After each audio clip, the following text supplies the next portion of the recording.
Pada 15 Mei 2020, di tebing Sungai Damai, Kasim, seorang nelayan kampung, sedang menebar jalannya seperti biasa, tiba-tiba terhenti melihat satu pemandangan aneh. Sebuah motosikal putih terdampar di tebing batu, tayar hadapannya tersangkut di dalam rimbunan lalang yang tinggi separas pinggang. Selepas dia turun untuk memeriksa, matanya tiba-tiba tertumpu pada tubuh seorang wanita yang terbaring kaku. Rambut hitamnya menutupi separuh wajahnya yang pucat. Kasut tumit tingginya masih terlekat elok pada kakinya yang basah kuyup di embun. Satu saat terdiam kaku. Jeritan nyaring keluar dari kerongkongnya yang serak. Ada orang mati. Ya Allah, ada mayat di tebing sungai ini. Jeritan itu seakan mengoyakkan keheningan suasana pagi. Berita buruk tersebar pantas. Berpuluh-puluh penduduk yang sedang bersenam di tepi sungai berkerumun. Semua orang bergidik ngeri mayat gadis muda itu. Wajahnya tiada calar-balar besar, tetapi tangannya yang pucat lesi kelihatan aneh. Lebih aneh lagi ialah motosikal yang elok terparkir di sebelahnya, tanpa sebarang kerusakan pada penutup enjin atau lampu hadapan. Tidak lama kemudian, polis tiba dan menutup lokasi kejadian. Pita merah polis direntangkan di sepanjang tebing. Bunyi walkie-talkie kedengaran bertalu-talu. Orang ramai yang ingin tahu mula senyap. Mata mereka tertumpu pada mayat gadis itu, seolah-olah menunggu seseorang untuk menjelaskan apa yang telah berlaku. Apa yang terjadi padanya? Mengapa di tebing Sungai Damai yang tenang ini, dia terbaring di dalam rimbunan lalang di sebelah motosikal yang masih elok? Tiada siapa yang tahu. Sejak saat itu, sebuah drama penuh air mata bakal dipentaskan. Watak utamanya tidak lain tidak bukan ialah suaminya yang kacak bergaya yang sedang menangis teresa-esa. Tetapi di sebalik air mata itu tersembunyi sebuah sandiwara jenayah dan semua jejak bermula dari tebing Sungai Damai pada pagi itu. Hanya beberapa jam selepas identiti mangsa dikenal pasti sebagai Cikgu Siti Maisarah 29 tahun, semua orang tertanya-tanya di mana ahli keluarganya. Mata semua orang tertumpu pada seorang lelaki tinggi lampai dengan wajah kusut, berlari seperti orang gila ke arah lokasi kejadian. Sebaik sahaja melihat mayat isterinya, dia terus melutut dan menyembamkan mukanya ke rumput lalang yang masih basah di embun. Lelaki itu ialah Faizal Amir, suami kepada Maisarah, wajah yang sering dipuji oleh rakan-rakan dan jiran tetangga sebagai suami idaman yang kacak dan pandai berkata-kata. Semua orang tahu Faizal sering menghantar dan menjemput isterinya dari tempat kerja, memuat naik gambar di Facebook menunjukkan keluarga bahagia, isteri cantik dan anak yang baik. Tetapi pagi itu, Faizal tidak lagi kelihatan segak seperti biasa. Dia meraung-raung dengan pilu, tangannya yang menggigil menggenggam erat tangan istrinya yang sejuk kaku, walaupun polis berulang kali coba menghalangnya. Dia meracau seperti orang hilang akal. Sayang, kenapa tinggalkan abang? Kenapa jadi macam ni, sayang? Abang minta maaf, abang tak dapat lindungi sayang. Pemandangan itu membuatkan ramai yang menyaksikan berasa sebab. Seorang makcik jiran mengesat air mata sambil berbisik. Kasihan si Faizal tu. Mungkin si Maisarah pergi kerja awal, jalan berkabus jadi tergelincir. Kasihan, istri cantik dan baik, tapi malang nasibnya. Bisik-bisik mula tersebar, semua orang terkesan dengan imej suami muda yang menangis sehingga kering air mata di sisi mayat istrinya. Ada yang siap mengangkat telepon untuk membuat siaran langsung dengan suara yang sebak. Tengoklah semua, lelaki zaman sekarang, mana nak jumpa yang macam ni? Sementara orang ramai bersimpati, polis secara senyap membina semula tempat kejadian. Beberapa pegawai penyiasat bertukar-tukar pandangan. Mata mereka tajam melihat tingkah laku Faizal, seorang lelaki yang menangis terlalu dramatik, seolah-olah sedang berlakon dan bukannya bersedih. Tetapi pada ketika itu, orang ramai tidak sempat merasa curiga. Mereka hanya melihat seorang suami yang setia dan menderita. Tangannya yang gemetar memegang erat tangan istrinya, seolah-olah cuba berpaut pada harapan terakhir. Dan lakonan penuh air mata inilah yang menanam satu skrip yang sempurna di dalam kepala semua orang. Maisarah meninggal dunia kerana kemalangan. Tiada siapa yang mengesyaki apa-apa yang luar biasa. Siapa sangka, di bawah rumput lalang yang dibasahi air mata itu, terdapat kesan-kesan aneh, lebam ungu di pergelangan tangan, lekukan dalam di belakang tengkuk, semuanya seakan berbisik, ini bukan kemalangan. Air mata mungkin boleh mengaburi mata orang ramai, tetapi tidak boleh menipu jejak si mati.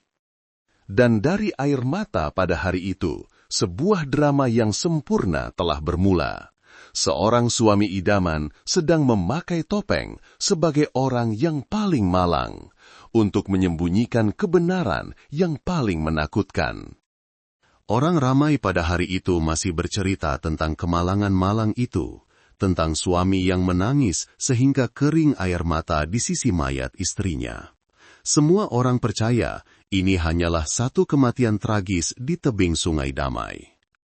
Tetapi di tengah-tengah kerumunan itu, Inspektur Kanan Hisham, seorang pegawai penyiasat veteran yang bakal bersara, hanya memerhati dalam diam untuk masa yang lama. Dia tidak terpengaruh dengan air mata itu. Sepanjang hayatnya bergelumang dengan kes pembunuhan, Inspektur Kanan Hisham faham ada perkara yang boleh mengaburi mata orang ramai, tetapi tidak boleh menyembunyikan kebenaran. Dia menunduk di sisi mayat Maisarah, matanya meneliti setiap perincian.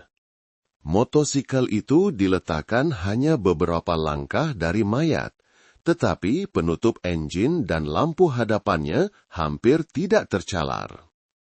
Dengan keadaan tebing batu yang tidak rata, jika ia adalah kemalangan akibat hilang kawalan, daya hentaman sepatutnya menghancurkan bahagian hadapan motosikal dan pakaian mangsa juga sepatutnya koyak rabak. Tidak logik. Inspektur Kanan Hisham berbisik. Tangannya perlahan-lahan menyelak lapisan rumput lalang yang basah. Di bawah cahaya lampu suluh, dia mendapati di lengan Maisarah terdapat kesan lebam ungu yang memanjang di pergelangan tangan dan lengan atas. Ia tidak kelihatan seperti kesan hentaman semasa jatuh, tetapi lebih mirip kesan dicengkam dan diseret oleh seseorang. Seorang pegawai penyiasat muda bertanya perlahan, "Tuan, mungkinkah dia terjatuh sendiri dan tersangkut pada dahan pokok?" Inspektur Kanan Hisham tidak menjawab. Dia memberi isyarat untuk membalikkan mayat mangsa dengan perlahan. Orang ramai yang ingin tahu berundur. Ada yang menutup mulut apabila melihat di belakang tengkuk Maisarah terdapat satu lekukan dalam yang bengkak dengan lebam kehitaman di sekelilingnya. "Tengok ni," kata Inspektur Kanan Hisham perlahan. Suaranya tenang, tetapi matanya setajam pisau. Dia dipukul di kepala dengan objek tumpul, cukup kuat untuk membuatnya pengsan, kemudian baru dilemaskan ke dalam air. Ini bukan kemalangan. Kata-kata itu seperti sebaldi air sejuk yang dicurahkan ke atas orang ramai yang sedang riuh. Bisikan tentang kemalangan terus terhenti. Orang ramai mula berpandangan sesama sendiri dan kemudian menjeling ke arah Faizal. Suami yang baru sahaja menangis teresa-esa itu kini pucat lesi, matanya mengelak pandangan. Laporan awal forensik mengesahkan Maisarah meninggal dunia akibat lemas, tetapi sebelum itu, satu pukulan kuat telah menyebabkannya tidak sedarkan diri, tidak mampu untuk melawan. Dia tidak jatuh ke dalam sungai, dia dibunuh. Suara Inspektor Kanan Hisham bergema di tebing Sungai Damai yang diselubungi suasana petang yang suram. Kabus yang menyelubungi kebenaran perlahan-lahan hilang. Seorang dalang yang tidak dikenali telah merancang satu lokasi kejadian palsu yang licik. Tetapi pembunuh itu tidak menyangka bahwa jejak tidak pernah berbohong. Dan satu soalan mula bermain di bibir semua orang. Jika bukan kemalangan, siapa yang membunuh Maisarah dan atas sebab apa? Pandangan curiga mula beralih ke arah suami yang sedang menggigil. Tangannya menggenggam erat hujung bajunya, air mata yang terlewat tidak lagi mampu menyembunyikan apa-apa. Bertahun-tahun dahulu, apabila kisah cinta Maisarah dan Faizal Amir tersebar di kawasan perumahan kecil di Pekan Tenang, semua orang memuji mereka. Maisarah, seorang guru tadika yang lemah lembut dan sopan, dibesarkan dalam keluarga yang baik-baik, manakala Faizal pula kacap, pandai berkata-kata, dan habarnya seorang usahawan besar dengan pendapatan yang lumayan. Mereka bertemu di sebuah majlis perkahwinan rakan. Faizal duduk di sebelah Maisarah, menuangkan teh sambil tersenyum dan bertanya, "Cik percaya pada cinta pandang pertama tak?" Maisarah tersipu malu, hanya tersenyum nipis. Siapa sangka kata-kata itu membuka jalan kepada satu takdir yang malang. Hanya beberapa bulan berkenalan, Faizal telah membawa Maisarah bertemu ibu bapanya dan mendesak untuk berkahwin. Di Facebook, mereka kelihatan seperti pasangan contoh. Gambar perkawinan di tepi sawah padi yang menguning dengan status yang manis umpama madu. Faizal sering menghantar dan menjemput Maisarah dari tempat kerja. Kadang-kadang membelikan sejambak bunga mawar besar dengan caption, "Asalkan sayang bahagia, yang lain biar abang uruskan." Sesiapa yang melihat pasti cemburu. Rakan-rakan memberi komen bertalu-talu. Untungnya Maisarah dapat suami kacak dan penyayang. Tetapi tidak ramai yang tahu di sebalik bingkai gambar itu, retakan pertama telah mula muncul. Rakan baik Maisarah, Mila, masih ingat dengan jelas malam-malam di mana Maisarah menghantar mesej lewat malam, suaranya bergetar. "Aku takutlah, Mila. Hari ini Abang Faizal balik mabuk, dia hempas meja kerusi, siap tampar aku. Tapi pagi tadi dia minta maaf, dia janji takkan buat lagi." Kata-kata pujukan itu hanya bertahan beberapa hari. Faizal masih sering keluar awal pagi dan pulang lewat malam dengan bau arak yang kuat. Ada malam, jiran-jiran terdengar bunyi pertengkaran, diselangi dengan bunyi baran pecah. Perlahan-lahan, Maisarah menjadi semakin kurus, matanya cengkung, dan hidungnya sentiasa kemerahan. Tetapi pada waktu pagi, dia masih tersenyum manis kepada anak-anak di sekolah, masih memakai gincu untuk menyembunyikan kesedihan yang lebam di dalam hati. Berkali-kali ibunya menasihati, "Kalau dah terseksa sangat, baliklah ke sini, nak. Mak ayah boleh jaga kau dan anak kau. Kenapa perlu bersabar?" Tetapi Maisarah hanya menunduk dan menangis tanpa berkata apa-apa. Di dalam hatinya, dia masih percaya Faizal akan berubah dan keluarga kecil mereka akan kembali aman. "Aku cuba bertahan sikit lagi. Dia sayangkan aku, sayangkan anak. Nanti semuanya akan baik-baik saja." Itulah ayat yang Maisarah bisikkan pada dirinya setiap malam sebelum menutup matanya yang bengkak kerana menangis. Tetapi cinta yang dihimpit oleh keganasan dan pembohongan tidak akan pernah hidup semula. Retakan kecil pada mulanya semakin merebak seperti dakwat yang meresap ke dalam kertas putih, tidak dapat dipadamkan lagi. Jiran-jiran yang melihat berbisik sesama sendiri. Mereka memang sepadan. "Tapi dah lama saya tak nampak Cikgu Maisarah senyum. Itulah petanda datangnya sebuah badai." "Badai yang mana, Maisarah?" Istri yang lemah lembut dan sabar akan menjadi mangsanya sehingga kehembusan nafas terakhir.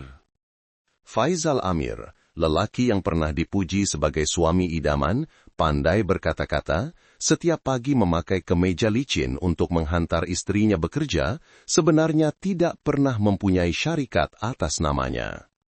Imej usahawan yang dipakainya hanyalah topeng untuk menipu istri, rakan-rakan dan juga semasa perjumpaan keluarga.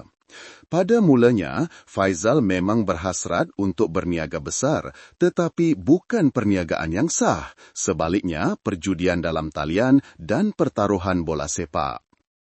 Kali pertama menang beberapa puluh ribu, dia dengan gembiranya membawa pulang hadiah untuk istrinya, memujuknya untuk menandatangani surat pinjaman bank dengan alasan untuk mengembangkan pelaburan. Setiap kali Maisarah bertanya dengan ragu-ragu, "Abang main benda haram tuh buat apa? Kalau kalah macam mana?" Faisal hanya tersenyum dan berbisik di telinga istrinya dengan kata-kata manis. "Sayang, percayakan abang menang beberapa kali. Cukuplah untuk beli rumah lebih besar, jaga sayang, senang seumur hidup." Tetapi hidup tidak seperti yang diimpikan. Beberapa kali kalah teruk, Faizal mula meminjam daripada Ahlong. Kaki judi yang ketagih, semakin kalah, semakin mau membalas. Dia terperangkap dalam kitaran meminjam, membalas, kalah, dan meminjam lagi, sehingga jumlah hutang membengkak di luar jangkaan. Telepon Faizal hampir tidak pernah senyap, panggilan dan mesej ugutan. 3 hari lagi tak bayar, kami datang rumah. "Kau ingat kau boleh lari dari aku, Faizal? Malam ni tak bayar, anak bini kau pun tak selamat." Pada waktu itu, Maisarah gementar melihat suaminya pucat, duduk meringkuk di sudut rumah, peluh membasahi tubuhnya. Dia takut tetapi masih mengetap gigi, mengeluarkan semua wang simpanan untuk anaknya yang bakal masuk darjah 1, dan senyap-senyap memberikannya kepada suami untuk membayar hutang. Apabila wang di rumah sudah habis, Maisarah masih tidak meninggalkan suaminya. Dia secara senyap menjual sebidang tanah pemberian ibu bapanya semasa bersara, satu-satunya harta yang mereka kumpul seumur hidup. Sesiapa yang mendengar cerita itu pasti berasa kasihan. Rakan baiknya pernah bertanya, "Kenapa kau bodoh sangat, Sarah? Mama tuh tak sayangkan kau pun. Kenapa kau masih bayarkan hutang dia?" Maisarah hanya tersenyum sayu, matanya kemerahan. "Takkan aku nak biarkan bapa kepada anak aku, mana tahu dia insaf." Tetapi Faizal tidak pernah insaf. Setiap sen yang Maisarah berikan, jika tidak digunakan untuk membayar hutang lama, akan dihabiskan untuk pertaruhan lagi. Kaki judi semakin terjerumus, semakin berani. Dari seorang penghutang, dia berubah menjadi seseorang yang menutup semua jalan keluar. Tidak lama sebelum kematian Maisarah, pada suatu malam, Faizal duduk seorang diri di dalam bilik yang gelap, melihat mesej ugutan daripada Ahlong. Matanya merah menyala, jarinya menatal telefon, mencari pelbagai hela. Cara mencipta lokasi kemalangan di sungai, cara agar mayat sukar ditemui, tempoh perebutan mayat di dalam air, setiap kata kunci itu cukup untuk membuat bulu roma meremang. Apabila kaki judi yang ketagih memakai topeng suami penyayang, dia sanggup menjadikan istri yang dikawininya sebagai tiket untuk mendapatkan pampasan insurans hayat bernilai 2 juta rupiah bagi melangsaikan hutangnya. Dari sini, soalan lama seolah-olah telah terjawab. Seorang lelaki yang baru sahaja menangis teresak-esak di sisi mayat istrinya, adakah dia benar-benar berduka cita atau hanya menangisi nasib hutangnya sendiri? Apabila hutang sudah membengkak seperti belon yang hampir pecah, Faizal Amir masih mengekalkan imej suami yang sempurna. Dia memulaikan satu rancangan yang kejam, menjadikan istrinya sendiri sebagai pelampung penyelamat terakhir untuk menyelamatkan dirinya daripada kepongan pemiutang. Kira-kira 6 bulan sebelum kematian tragis di tebing Sungai Damai, Faizal mengajak Maisarah ke sebuah kafe kecil. Dia menggenggam erat tangan istrinya, suaranya semanis madu. Abang dah fikir, abang sibuk berniaga. Kalau jadi apa-apa pada abang, sayang dengan anak nak hidup macam mana? Abang nak beli polisi insurans hayat, 2 juta ringgit, bukan sikit tu. Nanti kalau ada apa-apa, hidup sayang dengan anak pun terjamin. Maisarah tergamam. Dia baru sahaja menjual tanah untuk membayar hutang suaminya. Wang simpanan pun sudah tiada. Mendengar tentang insurans 2 juta ringgit membuatnya semakin terkejut. Tetapi pandangan Faizal padanya ketika itu seolah-olah dia adalah suami yang paling bertanggung jawab. Abang janji dengan sayang, abang akan berubah. Ini juga cara abang tebus kesalahan abang. Faizal berkata sambil meletakkan tangannya perlahan di atas perut istrinya. Di mana anak mereka yang berusia 4 tahun masih tidak pernah kekurangan makanan dan pakaian berkat gaji kecil seorang guru tadika. Wanita mana yang tidak akan cair dengan kata-kata manis itu? Maisarah menandatangani dengan teragak-agak. Pada saat itu, dia tidak sedar bahawa dia baru sahaja meletakkan titik noktah pada hidupnya. Satu kontrak bernilai 2 juta rupiah yang disangka sebagai perisai keselamatan, rupa-rupanya adalah hukuman mati untuknya. Apabila dokumen selesai, Faizal mula mencari di internet soalan-soalan yang menyejukkan tulang, cara membuat lokasi kemalangan lemas palsu, tempoh mayat terapung di sungai, cara membersihkan kesan darah di rumah. Carian-carian itu cukup untuk menunjukkan betapa kejamnya hati lelaki yang telah menjadi teman hidup Maisarah selama bertahun-tahun. Dia merancang setiap langkah, setiap masa. Dia tahu Maisarah mempercayainya secara membuta tuli, sehingga tidak pernah menceritakan masalah hutangnya kepada ibu bapa kandungnya. Dia tahu Maisarah akan berdiam diri dan bersabar untuk menjaga apa yang dipanggil keluarga. Suatu malam, Faizal duduk seorang diri di ruang tamu yang gelap. Matanya terpaku pada polisi insurans, mulutnya bergumam seperti binatang yang terperangkap. Maafkan abang sayang, tapi abang dah tak ada cara lain. 2 juta ni akan selamatkan abang, selamatkan semua hutang ni. Tetapi hakikatnya, wang itu tidak menyelamatkan sesiapa. Ia hanya membuka jalan kepada jenayah yang paling kejam. Dan Maisarah, wanita yang telah menanggung setiap lebam, setiap pembohongan, masih tidak sedar bahwa pembunuh yang akan meragut nyawanya bukanlah orang yang tidak dikenali, tetapi suami yang telah menjadi teman hidupnya selama ini. Malam 14 Mei 2020, rumah kecil Maisarah dan Faizal Amir masih terang benderang sehingga lewat. Di luar, hujan renyai turun, bunyi cengkrik bersahutan. Tiada siapa yang tahu itu akan menjadi malam terakhir bagi Maisarah. Faizal duduk termenung di hadapan meja minum. Telefonnya bergetar tanpa henti dengan mesej-mesej ugutan yang tajam. Esok tak bayar penuh, aku datang rumah. Siapkan keranda untuk 1 keluarga kau. Faizal menghempas telefonnya ke meja. Dia berpaling ke arah Maisarah. Istrinya yang kurus sedang senyap-senyap melipat pakaian untuk anak mereka yang sedang tidur. Mata Maisarah kelihatan letih, tetapi masih lembut. Melihat suaminya, dia bertanya dengan gemetar, "Ahlong ugut lagi, mana kita nak cari duit nak bayar bang?" Faizal mengecilkan matanya, suaranya serak kerana marah. "Kau tanya aku lagi, duit tanah yang kau jual tu mana? Duit yang kau janji nak pinjam dari keluarga kau mana?" Maisarah terkejut. "Abang, apalagi yang saya ada untuk dijual? Tanah terakhir pun saya dah bagi abang." "Abang nak apa lagi?"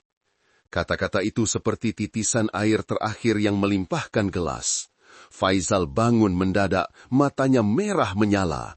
Pada ketika itu, dia bukan lagi suami yang memujuk istri dengan kata-kata manis. Dia mengaum seperti binatang yang terdesak. "Kalau kau tak nak bagi, jangan salahkan aku." Maisarah berundur, tangannya yang gemetar memegang dadanya. "Abang nak buat apa? Jangan ugut saya, Faizal. Saya akan balik ke rumah mak. Saya akan tuntut cerai." Dua perkataan tuntut cerai itu seperti pisau yang memotong tali ikatan terakhir yang Faizal pegang. Dalam keadaan hilang akal, dia meluru ke arah Maisarah dan menolaknya jatuh ke lantai. Mereka bergelut di dapur yang sempit, bunyi hentaman dingin kedengaran. Kemudian mata Faizal ternampak sebatang tukul paku terbiar di sudut almari perkakas. Hanya sesaat teragak-agak sebelum dia menyambar gagang tukul itu dan mengangkatnya tinggi. Di dalam kepalanya hanya bergema, maafkan Abang Sarah, tapi Abang dah tak ada jalan lain." Bunyi pukulan pertama itu seakan mengoyakkan tirai hujan renyai di luar. Maisarah tidak sempat menjerit. Matanya terbuka luas, terkejut, kemudian perlahan-lahan terpejam. Lekukan dalam di belakang tengkuknya cukup untuk meragut sisa-sisa nafasnya yang lemah. Rumah itu menjadi sunyi sepi. Faizal tercungap-cungap melihat tubuh istrinya yang tidak bergerak. Wajahnya pucat seperti kertas. Satu lopak darah kecil merebak di atas lantai mozaik, meresap melalui celah-celah jubin, melekat seperti noda yang tidak dapat dibersihkan. Tetapi Faizal tidak mempunyai masa untuk menyesal. Dengan naluri seseorang yang telah merancang, dia membersihkan kesan darah dengan kain buruk, menukar pakaian mangsa, dan membungkusnya di dalam sehelai baju hujan lama untuk mengelakkan darah menitis. Menjelang subuh, dia menunggu sehingga langit belum cerah, dengan berhati-hati meletakkan mayat Maisarah di atas motosikal Honda Lead putih yang pernah digunakannya untuk membawa istrinya bersiar-siar. Perjalanan terakhir yang Faizal sediakan untuk istrinya bukanlah pulang ke kampung, bukan juga ke rumah ibunya untuk meminta maaf seperti yang pernah diharapkannya, tetapi ke tebing Sungai Damai yang sejuk membeku. Dia menolak motosikal dan mayat istrinya ke kawasan rumput lalang yang tebal. Malam itu, Faizal Amir telah mencipta satu lokasi kemalangan palsu yang sempurna, menyangka dia boleh menipu semua orang. Tetapi dia terlupa satu perkara. Walaupun terkubur di bawah embun malam, kebenaran akan sentiasa menitis keluar dari luka pukulan tukul yang kejam itu. Sejurus selepas pihak penyiasat mengumumkan keputusan forensik bahwa Maisarah tidak meninggal dunia akibat kemalangan, tetapi diserang sebelum lemas, Faizal Amir dari seorang suami yang berduka tiba-tiba menjadi suspek utama. Di dalam bilik soal siasat yang kecil, Faizal duduk menunduk, wajahnya kusut, tangannya menutup muka berpura-pura menangis. "Saya dah cakap, hari tu Maisarah keluar awal. Saya tidur lena, tak tahu apa-apa. Dia memang biasa bersenam di tepi sungai." Inspektor Kanan Hisham melemparkan pandangan yang tenang tetapi tajam ke arah Faizal.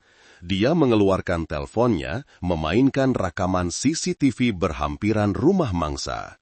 Pukul 4.30 pagi pada hari itu, satu susuk tubuh kurus memakai topi menolak sebuah motosikal Honda Lead keluar dari pagar. Wajahnya tidak jelas, tetapi cara berjalan yang sedikit tempang dan ketinggiannya dikenali oleh semua orang. "Ini awak, kan?" Inspektor Kanan Hisham menolak skring itu rapat ke muka Faizal. Faizal tersenyum kelak, peluh membasahi dahinya. Bukan saya. Saya tidur. Mungkin ada pencuri." "Pencuri? Pencuri yang tinggalkan mayat istri awak di sebelah motor?" Suara pegawai penyiasat itu tajam seperti pisau. Setiap keterangan yang Faizal berikan saling bercanggah. Sekejap dia kata istrinya pergi bersenam. Sekejap dia kata istrinya bangun awal untuk ke pasar. Tetapi jiran-jiran mengesahkan pada pagi itu, tiada siapa yang nampak Maisarah keluar dan tiada siapa yang berjoging bersamanya. Apabila polis menggeledah rumah, mereka mendapati set perkakas yang biasa digunakan masih tersusun rapi di rak, kecuali sebatang tukul paku telah hilang. Semua di dalam rumah dibersihkan dengan terlalu teliti, satu perkara yang luar biasa bagi seorang lelaki yang biasanya selekeh dan pengotor akibat mabuk. Pasukan forensik memeriksa celah-celah jubin mozaik di dapur, menyuluh dengan lampu luminol, dan mereka menemui kesan darah halus walaupun Faizal telah mencucinya setiap malam dengan sabun dan air panas. Kesan darah itu sepadan dengan DNA Maisarah. Apabila mendengar polis membacakan laporan, Faizal menjadi pucat lesi. Kedua-dua tangannya menggigil. Dia menelan air liur, matanya melilau di sekeliling bilik soal siasat. Saya dianiaya. Saya sayang istri saya. Takkan saya bunuh istri saya? Inspektur Kanan Hisham menghempas gambar tukul yang masih mempunyai kesan darah berkarat yang ditemui di belakang reban ayam rumah Faizal ke atas meja. Suaranya tenang tetapi tegas. Lakonan awak memang hebat, Faizal, tapi bukti tak pandai berlakon. Walaupun awak tanam tukul tu dalam-dalam, ia tetap akan menceritakan kebenaran. Pada saat itu, Faizal Amir rebah. Peluh mengalir di belakangnya. Matanya yang pernah berani menatap kamera siaran langsung sambil menangisi istrinya, kini mengelak semua pandangan. Kepungan telah tertutup. Dari air mata palsu di tebing Sungai Damai, kebenaran yang dingin perlahan-lahan terungkap. Maisarah tidak jatuh ke dalam sungai kerana kemalangan, tetapi kerana satu pukulan tukul yang kejam sebelum dijadikan mayat bernilai 2 juta rupiah oleh suami yang paling dipercayainya. Tengah malam, di dalam bilik soal siasat, hanya tinggal cahaya lampu kuning yang menyinari gambar perkawinan yang diletakkan elok di hadapan Faizal Amir. Di sebelah, wajah Maisarah tersenyum ceria. Di sebelah lagi, dirinya sendiri, lelaki yang baru sahaja berpura-pura menangis teresak-esak di sisi mayat istrinya. Inspektur Kanan Hisham duduk di hadapannya, matanya setajam pisau bedah yang membelah segala pembohongan. Dia meletakkan tukul berkarat yang baru ditemui itu perlahan-lahan di atas meja dan mengetuknya perlahan. Faizal, awak ada apa-apa lagi nak cakap? Jangan sampai anak awak nanti, bila dah besar, terpaksa tanya kenapa ayah bunuh mak. Seluruh bilik senyap sunyi. Faizal cuba menggenggam kedua-dua tangannya, tetapi jari jemarinya menggigil tidak terkawal. Air matanya jatuh berlinangan, bukan lagi lakonan, tetapi air mata seorang yang telah memerangkap dirinya sendiri di jalan buntu. Dia tercungap-cungap, matanya merah menyala, tergagap-gagap seolah-olah bercakap dengan dirinya sendiri. Saya tak berniat nak bunuh dia. Saya terdesak sangat. Long ugut, saya cuma nak takutkan dia saja. Siapa sangka, sekali pukul saja, sekali saja. Tetapi, tiada siapa yang percaya ia hanya sekali. Polisi insurans RM 2 juta itu terbentang jelas seperti hukuman mati yang telah ditandatanganinya bagi pihak istrinya setengah tahun yang lalu. Dialah yang menjadikan Maisarah sebagai tiket untuk menyelamatkan nyawanya, dan akhirnya kehilangan segalanya. Beberapa bulan kemudian, perbicaraan dibuka di Pekan Tenang. Di bawah, Ibu Maisarah menunduk, menangis teresak-esak. Keluarga Faisal juga terdiam, tidak percaya anak lelaki yang sering dipuji sebagai suami idaman penyayang kini menunduk, wajahnya tidak lagi bermaya. Apabila hakim mengumumkan hukuman mati ke atas Faizal Amir atas kesalahan membunuh dengan niat dan cubaan menyembunyikan jenayah secara kejam, seluruh Dewan Mahkamah senyap, tiada seorang pun yang bangun untuk merayu keringanan hukuman untuknya. Satu hukuman mati sebagai balasan untuk air mata palsu, untuk kontrak berdarah, dan untuk pukulan tukul yang kejam di tebing Sungai Damai pada malam yang malang itu. Keadilan mungkin datang lambat, tetapi ia pasti akan tiba. Untuk mengembalikan sedikit keadilan kepada Maisarah, istri yang telah salah mencintai, salah mempercayai, dan mati dengan sia-sia. Kas pembunuhan di tebing Sungai Damai telah ditutup dengan hukuman mati untuk pembunuh istri. Tetapi kesakitan keluarga Maisarah tidak dapat ditutup dengan beberapa ucapan maaf.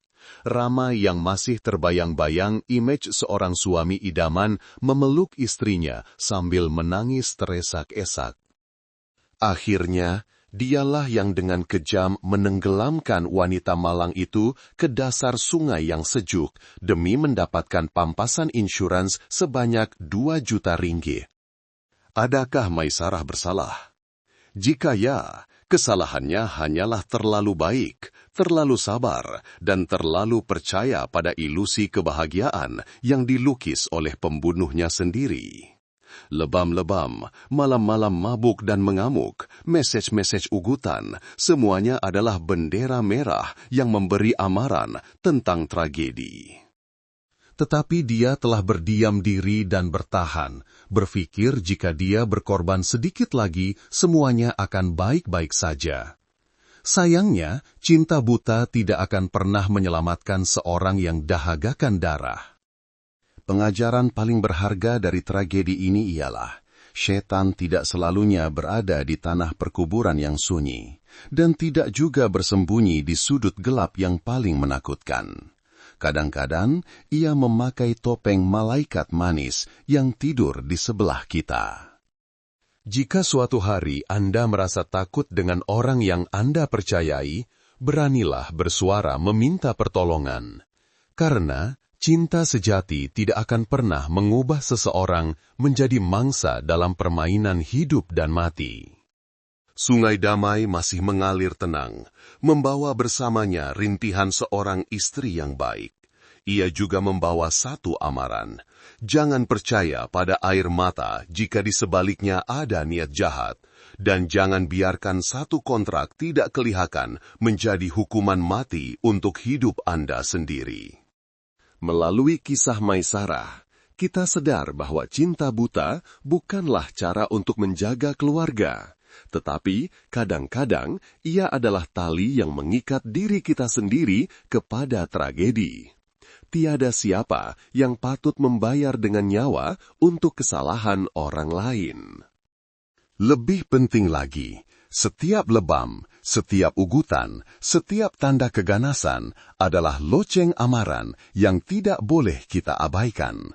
Percayalah, satu tamparan akan menjadi lebih banyak tamparan. Satu ucapan maaf akan menjadi beribu ucapan maaf. Dan tidak akan ada kali terakhir jika Anda tidak berani melangkah keluar.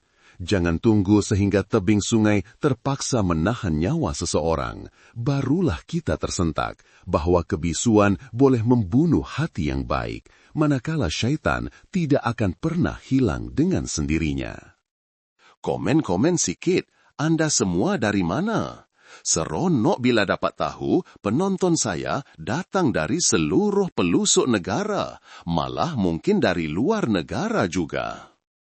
Apa pendapat Anda tentang cerita kali ini? Adakah ia menyentuh hati Anda? Saya suka membaca setiap komen dan pandangan Anda semua. Saya doakan semoga Anda semua yang menonton sentiasa berada dalam keadaan sehat, tenang, dan dilindungi selalu. Semoga dipermudahkan segala urusan Anda di mana jua Anda berada. Dan akhir sekali, jika anda sendiri ada kisah atau pengalaman menarik yang ingin dikongsikan, jangan segan silu untuk ceritakan di ruangan komen. Mana tahu cerita anda boleh memberi inspirasi atau pengajaran kepada kita semua. Jom kita sama-sama berkongsi cerita.